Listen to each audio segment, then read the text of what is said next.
Matapos ang 26 na season sa UAAP, nakamit din ng De La Salle University ang kauna-unahang overall championship nila. Sama-sama ito ay pinagdiwang ng De La Salle community. Narito po ang report ni Mark Zambrano. Sama-samang nagdiwang ang buong De La Salle community para parangalan ang mga atletang naging bahagi ng UAAP Season 75. Matapos kasi ang mahigit 2 dekada, nakamit ng De La Salle ang overall championship sa liga.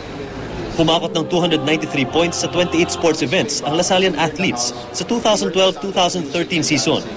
Naungusan nila ang University of Santo Tomas na overall champion sa nakalipas sa 14 na taon. Sa isang misa, pinarangalan at pinagdasal ng mga Lasalista ang kanilang mga atleta, partikular na ang De La Salle Lady Spikers na naka-3-peat sa volleyball. The whole year, everything that we've done paid off na, and super daming nanunood. We feel so honored to be part of this year na sumikat talaga yung volleyball.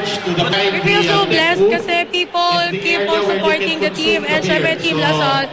So parang dumadagdag siya sa itong motivation, inspiration para sa amin na magpursige kami sa paglalaro ng maayos sa volleyball.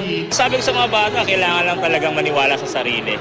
Although yung kalaban namin, puro seniors, so most of them are graduating. So sabi ko, hindi naman nangahulugan na kailangan na maging matanda ka para ma-motivate mo yung sarili mo. Ang pagkakakuha nila sa overall championship ay patunay daw ng pagbibigay nila ng importansya sa lahat ng uri ng palakasan.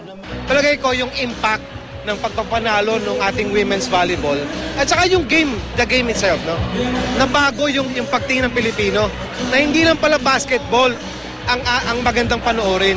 At palagay ko, magandang-maganda ito doon sa ating mga estudyanteng atleta. Mark Zambrano, GMA News.